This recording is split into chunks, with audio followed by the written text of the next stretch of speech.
Negative comments about the way I'm doing this engine, you can stick it up your ass. You can stick it up your ass. You can stick it up your ass.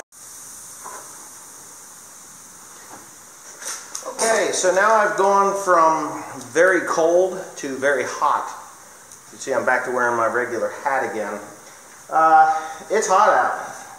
It's actually hit 65 degrees today, believe it or not. So we went from -1 last week to 65 degrees this week. Wow. That's all I can say is wow. So anyway, what I've done here is I have got my camshaft installed. As you can see, I've got this new freeze-out plug or sealing plug there. And I've got that, and the camshaft is in.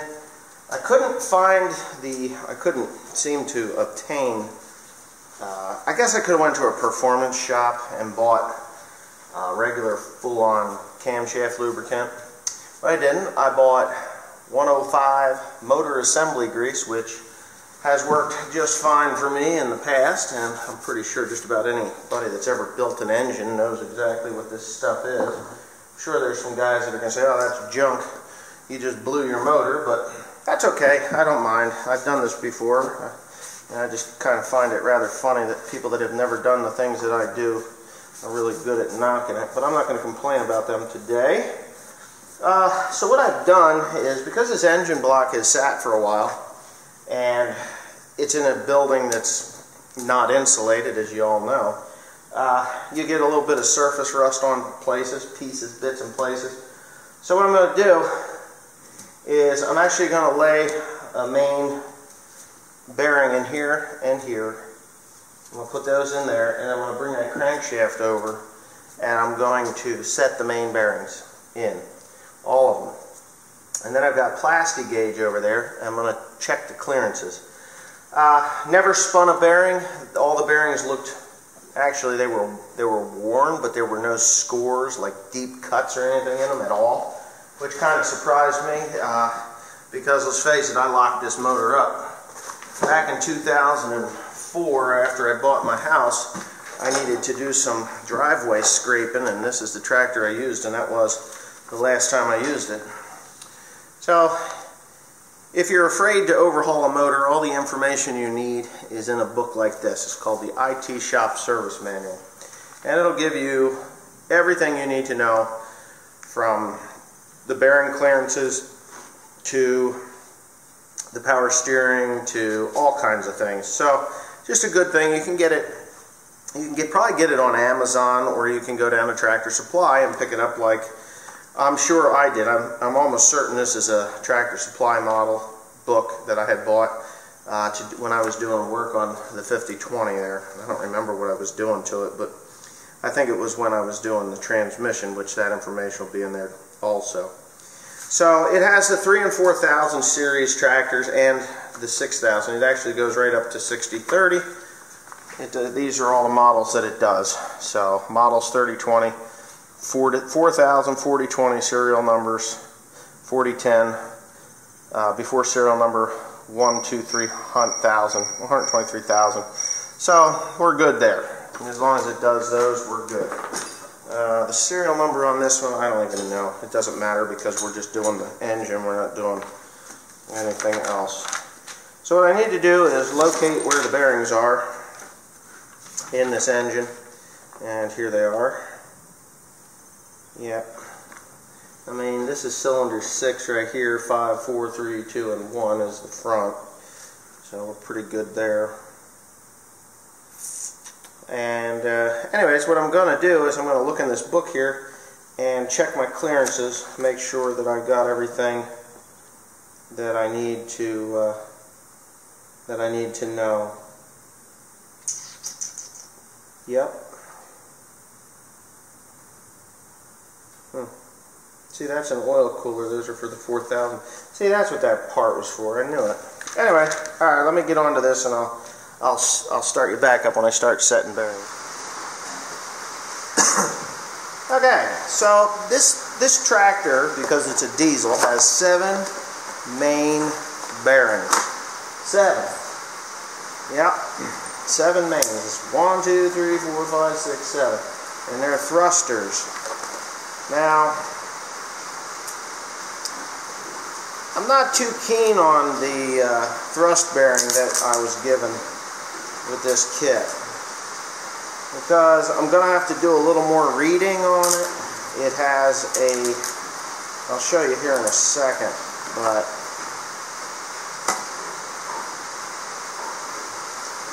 it has a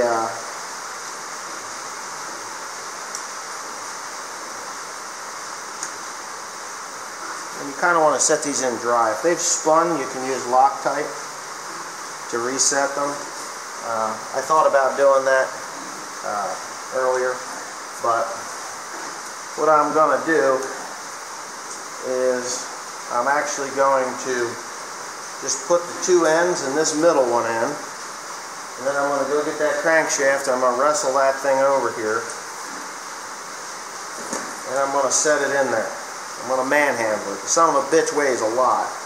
But I figured I'm by myself, so the way I see it is there ain't nobody here to help me, so I'm going to have to do it myself anyway. It can be done. It's not that difficult. Look, I'm cutting towards myself. I know that's going to flip some people out, but I've only ever cut myself a couple dozen times doing that. I'm just kidding. I think I've only ever, maybe once or twice I've done that. I don't know. Something like that. Well, there's something rather interesting.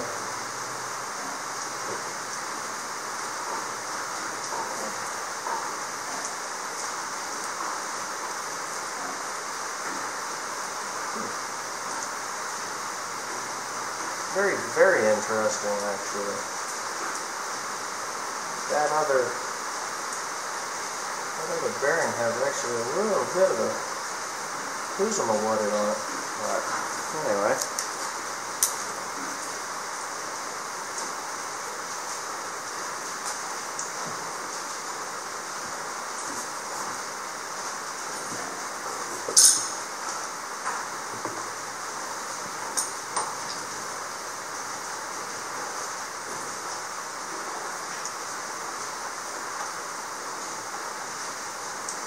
You can never put too much of this stuff on.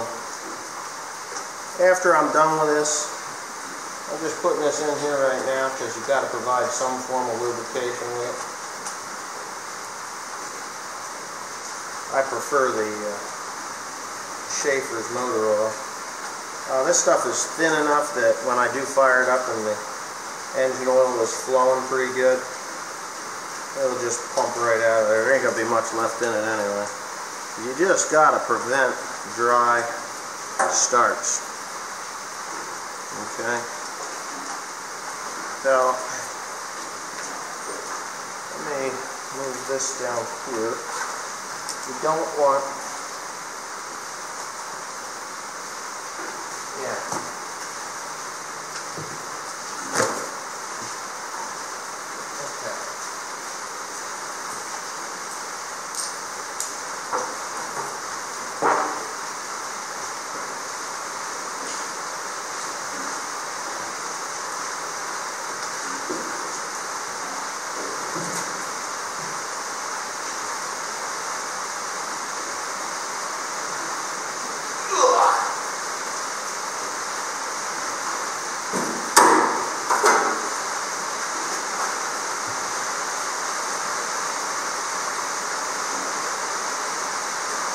what? I'll move it over here.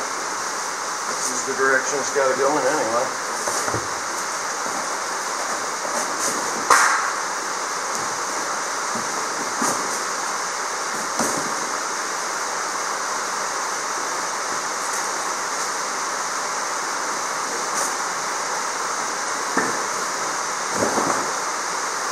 Preparation is key before you move these things.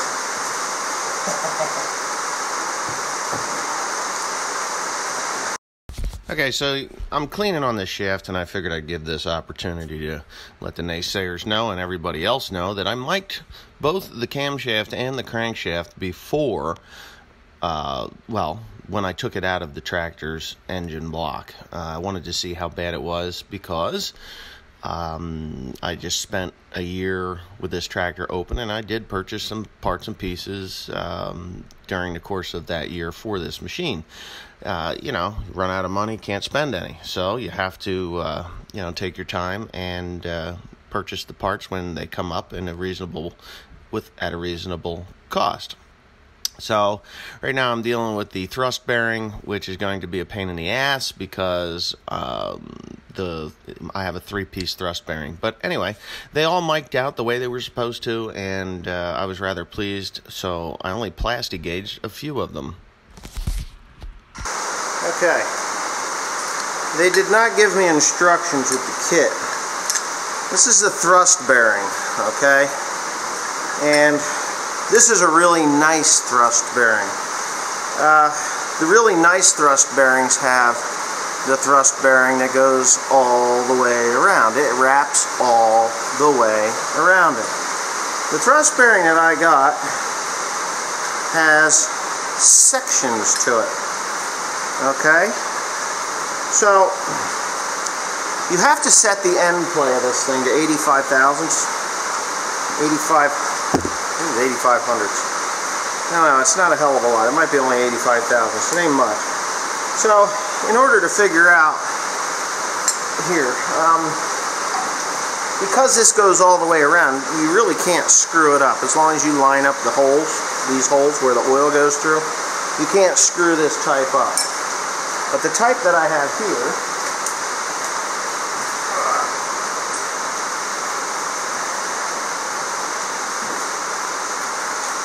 this type, which has been taken out of here, by the way, somebody has stretch wrapped it. They're 20 over, but they have these little, hanger gizmos on them, okay? So they clip right here. I don't know if you can see that, but there's a little bit of a lip there. And then you just you clip those, and they hang on there. And then that's it. They're in. You have to do that before you slide the main bearing, this main thrust bearing, around the corner on there. I wouldn't recommend attempting to put it together, put the crank down in there with this in, because it's just going to fall out anyway. Then you got to fight with it. So when you only have one of these that has 3 of these little hangers, because they're cheap bastards, they wouldn't give you all 4, you have to put the 2, the top and the bottom one, to the front of the engine block, because, and I don't know why, I really don't, because when you push your foot on the clutch, it actually puts pressure on the front of that bearing, but or front of that engine, but the engine inherently wants to come to the rear of the block. So that thrust bearing, it has to be to the front. Now I wasn't sure. It's been a while since I've done one of these engines, and I'm not reading it in the gizmo there. So what I wanted to do was double check my remembering of this thing. So if I could remember correctly, and I put the original thrust bearing in there, or the one that I took out of here, the front, I'm going to show you. This is the rear. It's got all the oil grooves and lines in there, but the front, they're all gone, and it's actually worn down to brass or copper. It's worn down to copper, straight copper. All the grooves have been worn away. So that just tells me that I was correct in my thinking, and that I was correct in my thinking, or remembering, that on a 3 thrust washer thrust bearing, the 2 have to go to the front of the block. So I don't need this right now. So I'm just going to kind of set it there, and this here I'm going to put back in the box.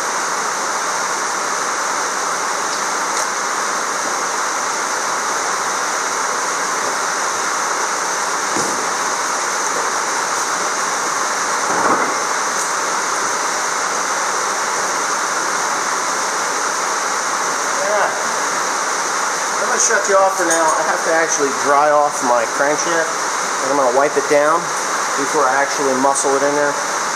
So stay tuned. I'll be right back.